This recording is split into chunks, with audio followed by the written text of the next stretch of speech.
Hello everyone, welcome back to my channel Nisaraj blog. तो कैसे हैं आप सब? उम्मीद है आप सब बहुत अच्छे होंगे और आप सबों की जो तैयारी है, चाहे वो बीपीएससी की हो, चाहे सीडीपीओ की हो, या फिर बिहार दरोगा एसआई की मेंस की तैयारी आप लोग कर रहे हैं, तो उन सब की तैयारी उम्मीद करती हूँ कि आप सबों की अच्छी चल रही होगी, क्योंकि सेट वगैरह भी दिया जा रहा है तो वो सारे सेट आप लोग लगाते ही होंगे। जो फर्स्ट टाइम इस वीडियो को देख रहे हैं तो मैं उन्हें बता दूँ कि एक हमारा एजुकेशनल चैनल है नॉलेज मॉल, आपको हैशटैग पे क्लिक करके वहां पे जा सकते हैं और उससे चैनल से भी जुड़ सकते हैं।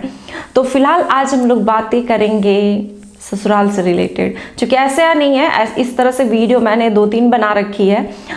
इस वीडियो को देखने के बाद आपको अगर ज़रूरत महसूस हो तो उन सारे वीडियो को भी आप ज़रूर देखें, कुछ ना कुछ हेल्प आपको ज़रूर मिलेगा, आप अंदर से मोटिवेट ज़रूर होंगे। क्योंकि मैं चाहती हूँ कि बहुत सारे कमेंट आते हैं कि मेरी बातें सुन के आप सब बहुत मोटिवेट होते हो, तो मुझे अच्छा लगता है कि कहीं ना कहीं मेरी बातें आप लोगों को मोटिवेट करती है और कुछ करने का एक मन में जज्बा जगता है। ओके, तो आज जो बातें करेंगे वो थोड़ा सा डिफरेंट है टॉपिक, क्योंकि ये सारी वीडियो तो मैं बना चुकी हूँ कि हाँ, जैसे ससुराल में रहकर आपके अगर बेबी हैं तो उन सबको मतलब देखते हुए, आप घर संभालते हुए कैसे टाइम मैनेज करें, कैसे समय निकालें अपने लिए पढ़ने के लिए, तो वो सारी वीडियो मैंने दे दिया है। लेकिन आज थोड़ा सा डिफरेंट है कि आप काम भी कर लेते हैं, सारे काम अच्छे से निपटा भी लेते हैं, लेकिन जैसे ही आप पढ़ने बैठते हैं तो पता नहीं क्यों घर के जो आसपास के जो परिवेश हैं या फिर आपके खुद घर के जो लोग हैं, ससुराल के जो लोग हैं, शायद उन्हें आपका पढ़ना पसंद नहीं आता। वो नहीं चाहते कि आप आगे की पढ़ाई जारी रखें, वो चाहते हैं कि आप अपने काम को निपटा कर उनसे थोड़ी दो बातें करें। जैसा कि आम लाइफ में आप लोगों को देखने को मिलेगा कि सुबह का बस खाना वाना हो गया, हस्बैंड ड्यूटी चले गए, सभी ड्यूटी चले गए और बैठ के गप्पे मार रहे हैं। तो देखिए, ये चीज़ें जो है हम इस समस्या को आम कह सकते हैं, छोटी समस्या नहीं है ये, लेकिन ये आम समस्या है, ये सभी के साथ होता है। ऐसा नहीं है कि मैं जब यहाँ शादी करके आई थी और अभी मैं आप लोगों को YouTube पे पढ़ा रही हूँ, मैं अभी भी पढ़ाई से जुड़ी हुई हूँ तो मुझे प्रॉब्लम नहीं होती है। लेकिन क्या होता है ना कि उन सबको मैनेज करके आपको आगे निकलना है, क्योंकि यू आर डिफरेंट, आप सबसे अलग हो और ये बातें कहीं ना कहीं आपको आपके परिवेश के लोगों से बिल्कुल अलग बनाती है और यही आपकी पहचान है। ओके, तो मैंने पहले भी कहा है आपको कि अगर आप अपना कैरियर बनाना चाह रहे हैं आफ्टर मैरिज, तो एट फर्स्ट कि आपको अपने हस्बैंड का सपोर्ट तो बहुत ज़रूरी है। अगर आपके हस्बैंड सपोर्टिव हैं और कोई आपको सपोर्ट नहीं भी करता तो चलेगा, लेकिन उनका सपोर्ट होना बहुत ज़रूरी है।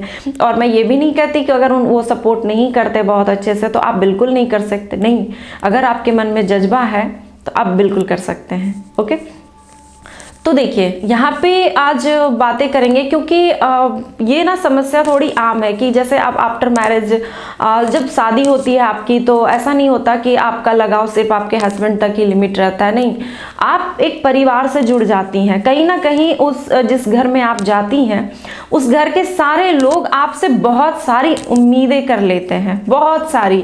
इनफैक्ट ऐसा नहीं है, लड़कियां भी बहुत सारी उम्मीद करके ही जाती है कि आफ्टर मैरिज मैं ये करूँगी, ऐसे पढ़ूंगी, वैसे पढ़ूंगी, ये होगा। तो ऐसा कुछ नहीं होता है कि जो चीज़ें हम सोचते हैं लेकिन जब उनसे हमारा सामना होता है, दोनों में काफ़ी अंतर होता है। कुछ चीज़ों को जब हम अपने सामने देखते हैं, फेस करते हैं उन सब चीज़ों को, और जो हमने सोच के रखा था सपनों में, वो चीज़ें बिल्कुल डिफरेंट होती है, बहुत ही अलग होता है वो चीज़। ओके, जैसे कहने को अभी हम बहुत सारे ख्वाब देखते हैं, अरे मैं ये जॉब अगर क्रैक कर लूँगा तो मुझे जॉब मिल जाएगी, फिर हमारी लाइफ ऐसे होगी वैसे होगी, बहुत सारे सपने सजाते हैं। लेकिन उस जॉब को पाने के लिए जो मेहनत करनी पड़ती है, जब हम लोग तैयारी करने के लिए जुड़ते हैं तभी पता चलता है कि कितनी मेहनत लगती है। तो मेरे कहने का मतलब है कि जब हम चीज़ों को फेस करने लगते हैं तभी उसके बारे में मालूम होता है कि ये कितना कठिन है। तो ठीक उसी तरह से जब ढेर सारे सपने लेकर आप अपने ससुराल आते हैं तो वो सपने, ऐसा नहीं मैं कहती कि वो सच नहीं होते, चाहे सबके ससुराल में प्रॉब्लम नहीं, बहुतों के तो मायके से अच्छे ससुराल वाले ही मिल जाते हैं और फिर ऐसे में वो मायका जाना भी पसंद नहीं करती, बहुत सारे मैंने लड़कियों को ऐसा देखा है। तो ये सभी अलग, लेकिन मैं जनरली बात कर रही हूँ जैसा आपको लगता है कि मैं ससुराल आ गई और मुझ पे इतने सारे बाउंडेशन हैं, मैं सारी चीज़ें करके भी मैं ये करना चाहती हूँ, वो मुझे नहीं करने दिया जाता, तो मेरे साथ ही नहीं, ऐसा प्रॉब्लम सबके साथ होता है, बस आपको दिखाई नहीं देता। सबके साथ थोड़ी, किसी के साथ थोड़ी कम, किसी के साथ थोड़ी ज़्यादा। और प्रॉब्लम ना मैं कहूँ तो उनके साथ ज़्यादा होती है जो कि सभी फैमिली को एक साथ लेकर चलना चाहते हैं, क्योंकि ऐसे भी आप सबको खुश नहीं कर सकते। ये यूनिवर्सल ट्रूथ है। आप चाह कर भी कितना भी कुछ कर दो, आप सभी को खुश नहीं कर सकते। और यही लाइफ है। आपके ससुराल के लोग ही नहीं, आपके लाइफ में जितने भी दोस्त आते हैं, जितने भी रिलेटिव होते हैं, आप बहुत कुछ उनके लिए करो, लेकिन वो आपसे खुश नहीं होते। जिन्हें खुश होना होता है ना, आप अगर कुछ नहीं भी करोगे तो वो आपसे बहुत खुश रहते हैं और आपसे बहुत ज़्यादा प्यार करते हैं। ओके, तो ये जो समस्या है, ऐसा नहीं, मैं खुद बताती हूँ कि जब मैं यहाँ पर आई थी, जब मेरी शादी हुई थी, तो मेरी शादी को मुश्किल से 1 महीने भी नहीं हुए थे, और चूंकि मुझे पढ़ाई से लगाव था तो मैंने ना अपना कोचिंग ओपन कर लिया था। लोग क्या कहते हैं मैंने उसकी फिक्र नहीं की। मैंने अपने हस्बैंड से पूछा, हस्बैंड ने कहा कि कोई दिक्कत नहीं है। फिर मैंने घर वालों से थोड़ा सा पूछा, तो घर में भी सभी मान गए और मैं कोचिंग ओपन कर ली। तो बोलने वाले, जो ताने देने वाले लोग थे, इतने ताने दिए कि मैं बता नहीं सकती। बहुत सारी कि अरे ये तो कोचिंग खोल ली, अब ये घर संभालेगी या कोचिंग संभालेगी, कैसे घर देखेगी और मैंने किया। मैंने घर भी बहुत अच्छे से संभाला और मैंने अपनी कोचिंग भी संभाला और अपना यूट्यूब चैनल भी बहुत अच्छे से संभाला। ये सब आप लोग देख ही रहे हैं। हाँ, दिक्कतें तो आती हैं, लेकिन ये चीज़ें ना हमें दूसरों से थोड़ा अलग बनाती है। थोड़ा नहीं, बिल्कुल बहुत ही अलग बनाती है। तो यही चीज़ें मैं आपको समझाना चाह रही हूँ कि जैसे आप आफ्टर मैरिज आप अपना करियर बनाना चाह रहे हैं, तो अब बिल्कुल फोकस करते हैं जो मेन बात है कि जब आप सारे काम निपटा लेते हैं, जब आप पढ़ने की कोशिश करते हैं, तो होता है क्योंकि जैसे आपके ससुराल में, अब मैं नहीं जानती कि कैसा किनका ससुराल है, अगर जो लोग एजुकेटेड होते हैं, पढ़े लिखे होते हैं, तो वो पढ़ाई को समझते हैं, अच्छी तरह समझते हैं और वो आपका सपोर्ट भी करते हैं। लेकिन हो सकता है किन्हीं का ससुराल ऐसा मिले जो पढ़े लिखे नहीं है या जिन्हें कॉम्पिटिटिव नहीं पता है कि कॉम्पिटिटिव एग्ज़ाम क्या होता है, तो उन्हें लगता है कि जब आप खाना बनाकर सारे काम निपटा कर बैठते हैं तो आप उनसे बातें करें, क्योंकि उन्हें भी बात करने के लिए कोई होता नहीं है, कोई मिलता नहीं। उनकी एक ख्वाहिश होती है कि मेरी बहू ना मुझसे बैठ के बातें करे। लेकिन क्या है कि आपकी एज लिमिट है, कोई भी एग्जाम देने के लिए एज लिमिट होती है और उसी एज में आपको वो सारी चीजें कर लेनी है, नहीं तो बाद में तो फिर बैठ के गप्पे ही मारनी है और कोई काम भी नहीं बचा है।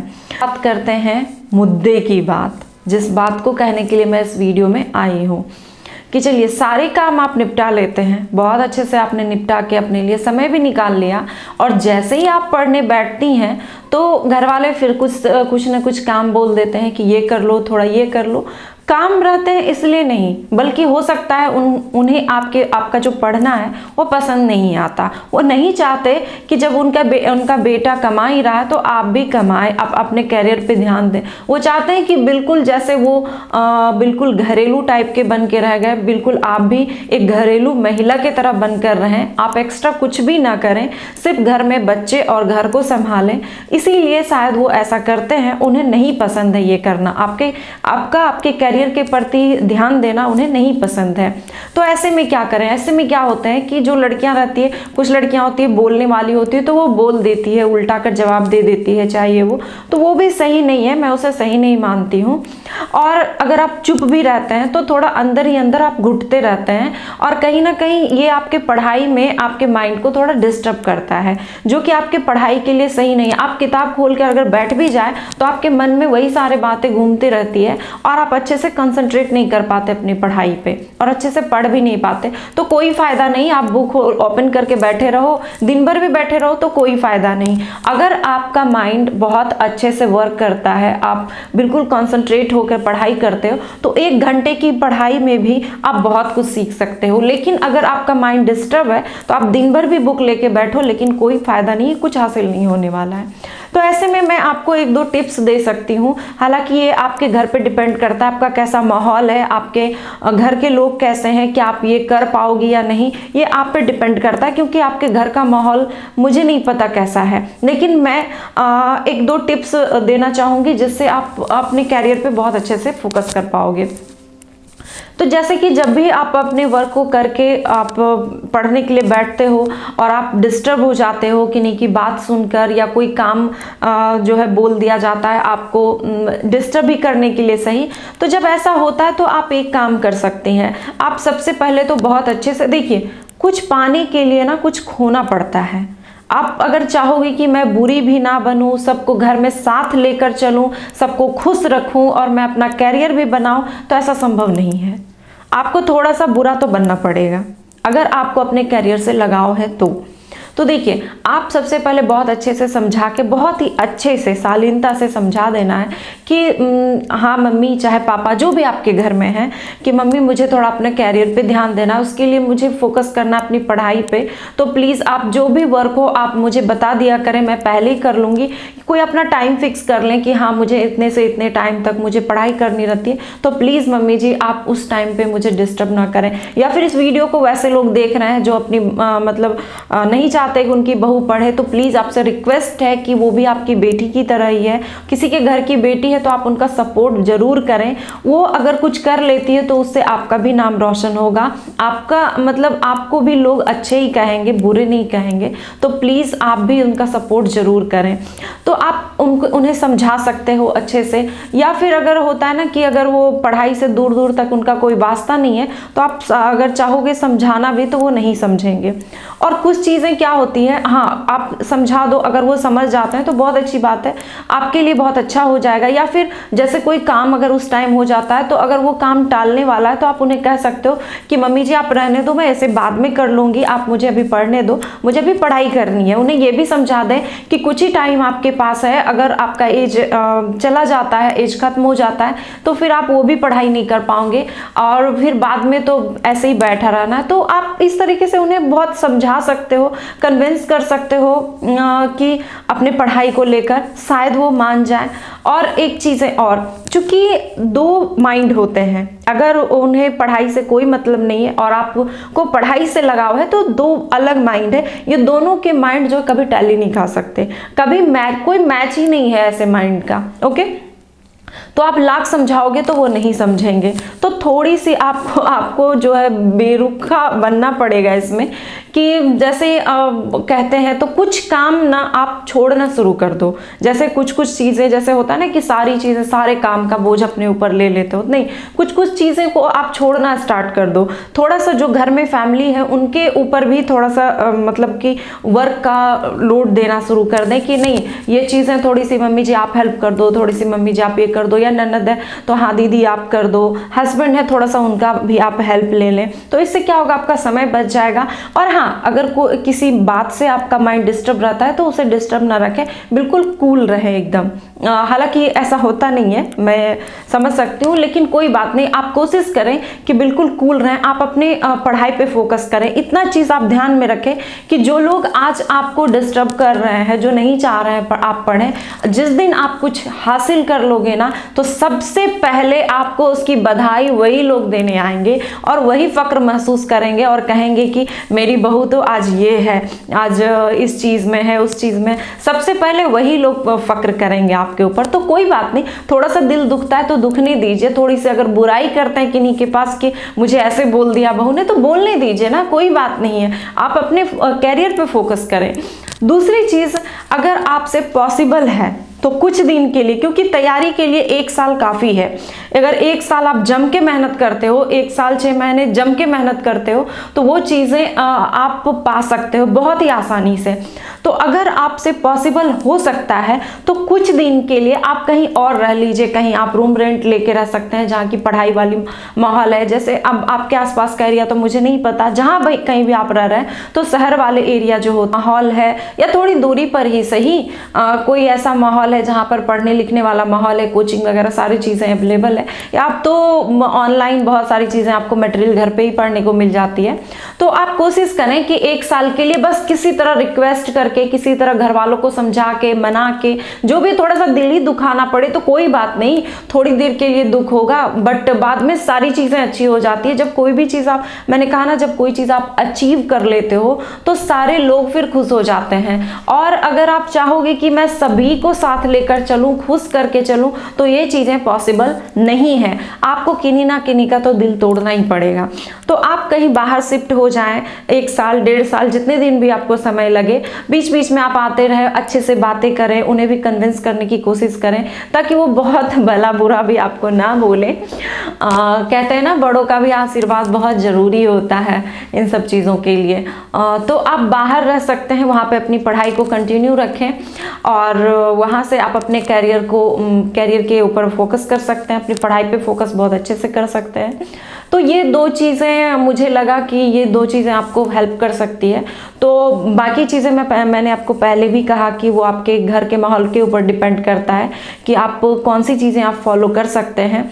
और क्योंकि होता है ना कि रिश्ते जो होते हैं ना, रिश्तों में तालमेल बैठाने के लिए थोड़ा समय का होना बहुत ज़रूरी होता है। मतलब आप चाहेंगे ना कि कोई भी चीज़ क्विक हो जाए, क्विक मैं उन्हें समझाऊं और वो समझ जाए, तो ऐसा नहीं होता है। रिश्तों को तालमेल बैठाने के लिए थोड़ा सा उसे समय देना पड़ता है, और समय के साथ ना हर चीज़ें अच्छी हो जाती है, हर चीज़ें बेहतर हो जाती है। ऐसा मेरा मानना है और मैंने देखा है, मैंने महसूस किया है उस चीज़ को।